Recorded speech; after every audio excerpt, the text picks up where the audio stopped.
आज सबसे पहले बात उस फिल्म की जो दुनिया भर में इस साल की अब तक की सबसे बड़ी हिट फिल्म साबित हो रही। फिल्म का नाम है Oppenheimer. British American film maker Christopher Nolan की इस फिल्म में 20वीं सदी की एक सबसे खास घटना परमाणु बम के आविष्कार को बड़े ही दिलचस्प और हैरतअंगेज तरीके से दिखाया गया है। यह फिल्म आधारित है दुनिया के एक बड़े थियोरेटिकल फिजिसिस्ट और वैज्ञानिक जूलियस रॉबर्ट ओपेनहाइमर पर, जिन्होंने दुनिया के पहले परमाणु बम का आविष्कार किया। इस फिल्म में परमाणु बम के आविष्कार और उससे पहले और बाद की घटनाओं को बड़े ही दिलचस्प तरीके से दिखाया गया है। आयरिश अभिनेता सिलियन मर्फी ने जे रॉबर्ट ओपेनहाइमर का किरदार निभाया है। लेकिन भारत में यह फिल्म किसी और वजह से विवादों में है। दरअसल इस फिल्म के एक अंतरंग दृश्य के दौरान ओपेनहाइमर का किरदार निभा रहे सिलियन मर्फी को एक हिंदू ग्रंथ के बारे में बात करते हुए दिखाया गया है। अब आप सोचेंगे हिंदू ग्रंथ के बारे में बात कर रहे हैं तो इसमें आपत्तिजनक क्या है?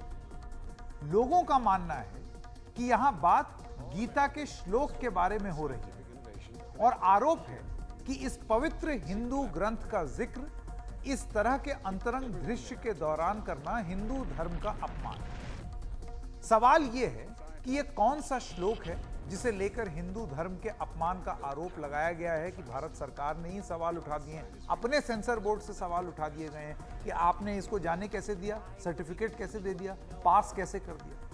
दरअसल फिल्म ओपेनहाइमर में सिलियन मर्फी अंतरंग दृश्य के दौरान एक किताब से जिस श्लोक को अंग्रेजी में पढ़ते हैं वो है now I have become death the destroyer of the world. अगर इसे गीता में देखा जाए तो वहां यह संस्कृत में है काल अस्मि, जिसका हिंदी में अर्थ है कि मैं हूं काल।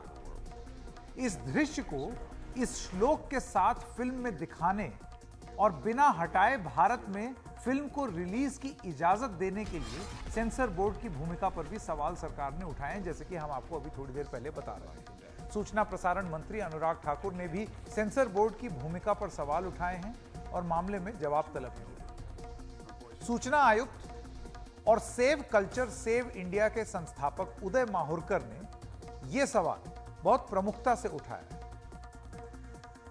ऐसा है कि कुल मिला के फिल्म जो है वो पॉजिटिव है भारत के लिए। इसमें ये दिखाया गया है कि जो एटम बॉम्ब के जो इन्वेंटर हैं, प्रणेता हैं, ओपेनहाइमर, कैसे उन्होंने गीता से प्रेरणा ली थी। तो ये तो हमारे लिए गर्व की बात है। लेकिन जो सीन ऐड किया गया है उसकी रियल स्टोरी से कोई उसको लेना देना नहीं है। सीन ये है कि वो सेक्स कर रहे हैं अपनी गर्लफ्रेंड के साथ में। गर्लफ्रेंड उनको गीता दिखा रही है और गीता का श्लोक वो पढ़ रहे हैं। गर्लफ्रेंड उनकी नींव वस्त्र दिखती है अंदर। तो ये मेरे ख्याल से बहुत बड़ा अपमान है गीता का। और उसमें जो श्लोक है वो विश्व स्वरूप जो श्री कृष्ण का था, मतलब जो अर्जुन को जो उन्होंने विराट स्वरूप दिखाया था उस टाइम पे जो श्लोक कहा था वो श्लोक वो बोल रहे हैं। तो ये तो बहुत बड़ी इंसल्ट है। तो हमने इसको लेके एक पत्र लिखा जो डायरेक्टर है क्रिस्टोफर नोलन को, और उसमें ये कहा है कि उनका काफी सम्मान है देश के अंदर, वो हटाएं इस सीन को इसमें से और पूरी दुनिया वर्ल्ड वाइड इसको हटाएं, सिर्फ भारत में से नहीं। तो ये हमने उनको रिक्वेस्ट की है और ये कहा है कि अगर नहीं हटाते हैं आप तो फिर ये एक जानबूझ के की गई एक घटना होगी। देखिए उदय माहुरकर जो बोल रहे हैं उसके बारे में सरकार ने भी सवाल उठाए हैं, सरकार भी बात कर रही है। तो ये मसला तो यहाँ तक है, इसको एक सेकंड के लिए अलग रख देते हैं क्योंकि इस वजह से इस फिल्म का विरोध हो रहा है। और फिल्म का भी नहीं, जैसे आप उदय माहुरकर की बात सुन रहे थे, फिल्म पॉजिटिव है, फिल्म अपना संदेश दे रही है, लेकिन सिर्फ एक सीन पर आपत्ति जताई है भारत सरकार ने भी और उदय माहुरकर ने भी। लेकिन देखिए जो मुख्य किरदार निभाया यहां पर ओपेनहाइमर का, जूलियस रॉबर्ट ओपेनहाइमर, इनका इतिहास क्या है और इनकी कहानी क्या है, मैनहट्टन प्रोजेक्ट क्या है, ये क्या कर रहे थे, किस तरीके से कर रहे थे, गोपनीयता कैसे रखी गई थी, उसका मकसद क्या था, परमाणु बम जब गिरा दिया गया उसके बाद ओपेनहाइमर क्या कर रहे थे, ये सारी चीजें बहुत रोचक हैं। तो आइए उसके बारे में बात करते हैं। परमाणु बम का आविष्कार करने वाले वैज्ञानिक जूलियस रॉबर्ट ओपेनहाइमर गीता से काफी प्रभावित थे और उन्होंने संस्कृत भी सीखी। कहा तो यह भी जाता है कि पहले परमाणु बम के परीक्षण के दौरान भगवत गीता की एक प्रति उनके हाथों में थी। जब उन्होंने परमाणु परीक्षण के बाद धुएं का गुबार आसमान में उठता देखा तो गीता के इस श्लोक को दोहराया, now I have become death the destroyer of the world, यानी काल अस्मि, यानी मैं ही हूं काल।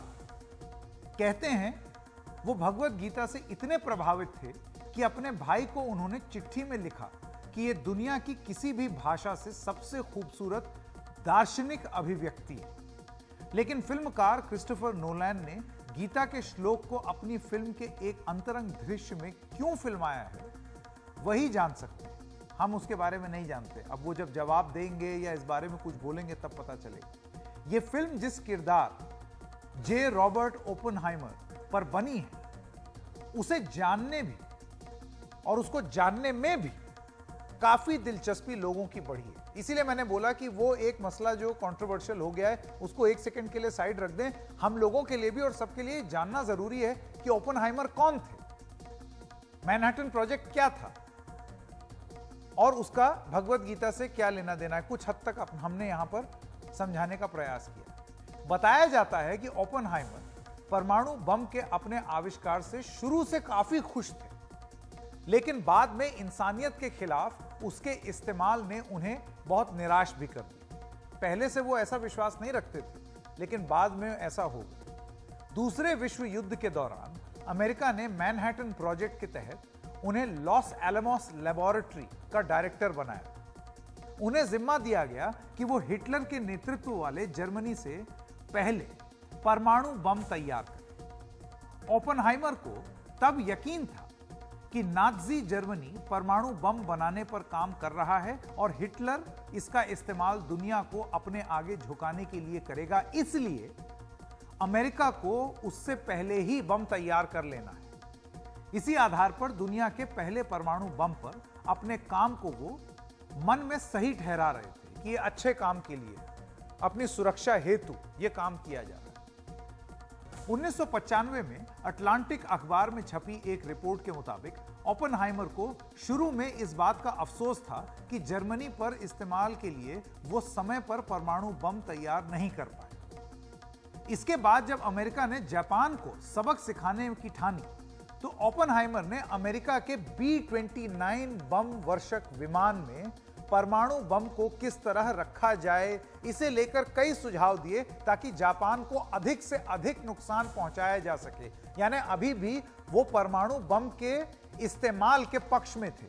अब आप सोचेंगे पहले तो मैंने बोला कि उनको बड़ा अफसोस हुआ, लेकिन यहां तक वो पक्ष में थे। फिर अमेरिका ने 6 अगस्त को जापान के हिरोशिमा पर और 9 अगस्त को 1945 को नागासाकी पर परमाणु बम गिराकर उन्हें तबाह कर दिया और दुनिया के इतिहास में यह एक काला अध्याय की तरह जाना जाता है और इतिहास भी हमेशा के लिए बदल दिया गया। जानकारी के मुताबिक इस तबाही ने ओपेनहाइमर को परेशान कर दिया और उन्हें एहसास हुआ कि उन्होंने किस भयानक चीज का आविष्कार कर दिया। ओपेनहाइमर की बायोग्राफी अमेरिकन प्रोमेथियस, इसके मुताबिक जापान पर बम गिराने के कुछ हफ्तों बाद 25 अक्टूबर 1945 को ओपेनहाइमर जब तत्कालीन अमेरिकी राष्ट्रपति हैरी ट्रूमन से मिलने पहुंचे तो बातचीत के दौरान उन्होंने उनसे यह कहा कि I have blood on my hands, यानी कि मेरे हाथों में खून सना हुआ है।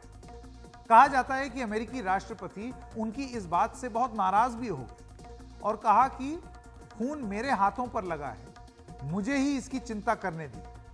जानकारी के मुताबिक हैरी ट्रूमन ने अपने स्टाफ से कहा, don't let that cry baby in here again, यानी कि उस रोने वाले आदमी को फिर यहां मत आने देना। ओपेनहाइमर के बाद ओपेनहाइमर ने बाद में अपना पूरा जीवन परमाणु ताकत को संयमित रखने पर लगा दिया। जिस मैनहट्टन प्रोजेक्ट के तहत ओपेनहाइमर ने परमाणु बम बनाया उस प्रोजेक्ट को दूसरे विश्व युद्ध के दौरान जर्मनी, इटली और जापान की बढ़ती ताकत का मुकाबला करने के लिए अमेरिका ने जून 1942 यानी कि 1942 में यह प्रोजेक्ट शुरू किया, जो अगस्त 1947 तक चला। इसके तहत 1,30,000 लोगों को अमेरिका में अलग अलग जगह काम पर लगाया गया। मिशन था अमेरिका के लिए परमाणु बम का आविष्कार करना। अमेरिका के तत्कालीन राष्ट्रपति फ्रैंकलिन रूजवेल्ट ने इसकी इजाजत दी थी। इसी प्रोजेक्ट के तहत न्यू मैक्सिको में एक गोपनीय लेबोरेटरी, लॉस एलमोस लेबोरेटरी स्थापित की गई। ओपेनहाइमर ने 1943 से 1945 तक इस लेबोरेटरी के डायरेक्टर के तौर पर काम किया। तत्कालीन अमेरिकी राष्ट्रपति फ्रैंकलिन रूजवेल्ट ने बम बनाने के लिए ओपेनहाइमर को प्रशस्ति पत्र भी दिया। परमाणु बम बनाने का यह प्रोजेक्ट इतना गोपनीय था कि अमेरिका के तत्कालीन उपराष्ट्रपति हैरी ट्रूमन तक को इसकी जानकारी नहीं थी। 12 अप्रैल 1945 को जब तत्कालीन अमेरिकन राष्ट्रपति रूजवेल्ट की मृत्यु हुई, तो उसके अगले दिन हैरी ट्रूमन को राष्ट्रपति पद की शपथ दिलाए जाने के बाद मैनहट्टन प्रोजेक्ट की जानकारी दी गई। अब आप सोचिए, उस देश में वाइस प्रेसिडेंट को ही नहीं मालूम था कि उनका देश बम बना रहा है।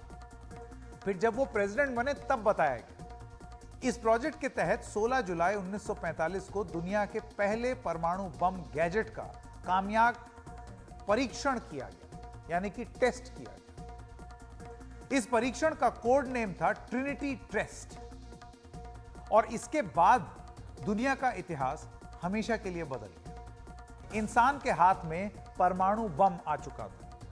तो यह कहना गलत नहीं होगा कि जितना आप एटमी बम और इस पर चर्चा देखते हैं, उसकी शुरुआत जूलियस रॉबर्ट ओपेनहाइमर से हुई। इसी वजह से यह फिल्म बहुत रोचक हो जाती है ना, मजेदार इतिहास। ये सब जानकारियां इसलिए हैं कि इस फिल्म के नाम पर कुछ विवाद शुरू हुए हैं, तो कई नई दिलचस्प जानकारियां भी सामने आई। इसी बहाने आपको यह भी बता दें कि भारत के तमाम प्राचीन ग्रंथों को कि कई बातें आज के विज्ञान के लिए भी एक गुत्थी बनी हुई, और उसका जिक्र, मतलब जो बड़े बड़े साइंटिस्ट हैं वो भी इन ग्रंथों को, इन प्रतीकों को, चिन्हों को, उसके रहस्य को जानने में उलझे हुए हैं। भारतीय प्राचीन दर्शन भी विज्ञान से गहरा जुड़ाव रखता है। दुनिया के कई महान वैज्ञानिक इस बारे में बता चुके हैं और लिख भी चुके हैं। इसी को एक मान्यता है जिनेवा, स्विट्जरलैंड में दुनिया की सबसे बड़ी फिजिक्स लेबोरेटरी सर्न, और उसके ठीक बाहर नटराज की मूर्ति की स्थापना। European Organization for Nuclear Research नाम की इस लेबोरेटरी में गॉड पार्टिकल के नाम से जाने वाले हिग्स बोसॉन की खोज की गई। यहां नटराज की मूर्ति के साथ लिखा गया है कि तांडव करते हुए भगवान शिव जीवन शक्ति के प्रतीक हैं। मशहूर वैज्ञानिक कार्ल सेगन ने शिव के तांडव नृत्य की आधुनिक विज्ञान में सब एटॉमिक पार्टिकल्स के कॉस्मिक डांस से तुलना की।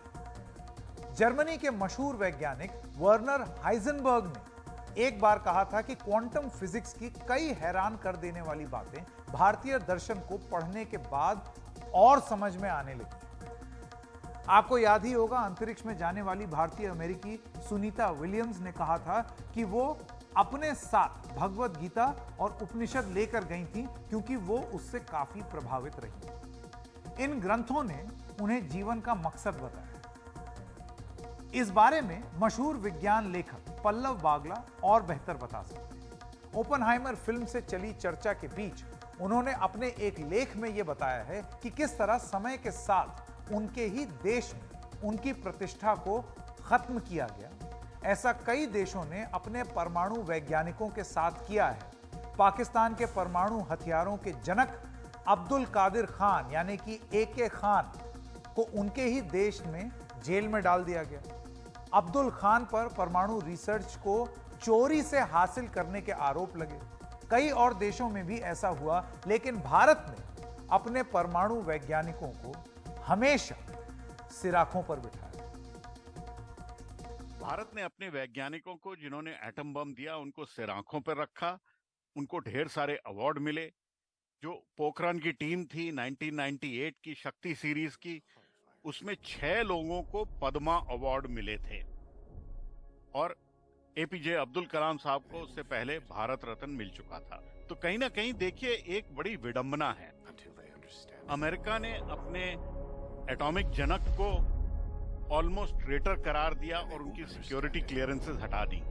उसी तरह से पाकिस्तान में भी डॉक्टर AQ खान, जो कि जनक माने जाते हैं पाकिस्तान के एटम बम के, उनको 5 साल की कैद हुई।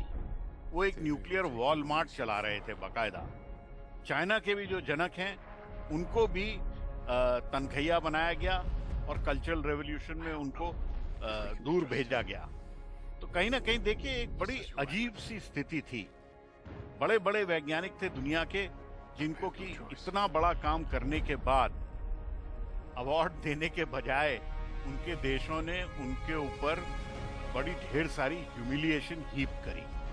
तो एक भारत देश है, हिंदुस्तान है, इंडिया है, जिसने कि अपने वैज्ञानिकों को एक से एक बढ़ के अवार्ड दिए और आज भी हमारे वैज्ञानिक जो हैं उनको इसके लिए बहुत सिर आंखों पर रखा जाता है। तो ये जो एक बड़ी विडंबना है, ये मुझे लगी कि लोगों को समझने की जरूरत है कि और देशों से भारत कितना अलग है। तो आप इसके बारे में और जान सकते हैं, जाके फिल्म ज़रूर देखिएगा। अब अगर आपने ये जान लिया है कि ओपनहाइमर कौन थे, उनके बारे में थोड़ा बहुत जान लिया है, उनका जो इतिहास रहा है, उनका एक जुड़ाव रहा है हिंदुस्तान और हिंदुस्तानी ग्रंथों से, उसके बारे में आप जान गए हैं। तो देखिए एक सूक्ष्म तरीका इसको समझने का ये है कि बेइज्जती हुई है। निश्चित रूप से ये अटपटा ज़रूर लगता है और सरकार ने ये इसके बारे में लिखा है, सेंसर बोर्ड से भी सवाल पूछे हैं, लेकिन इसके चलते आप फिल्म ना देखें, ऐसा मत करिएगा, क्योंकि इसमें बहुत सारे ऐसे रोचक तत्व हैं। जैसे कि अभी उदय माहुरकर भी बता रहे थे, बहुत सारी ऐसी चीजें हैं जो कि जानकारी के लिहाज से बहुत अच्छी और बढ़िया हों। तो इसको देखिएगा जरूर, ताकि एक स्टडीड एनालिसिस आप कर सकें।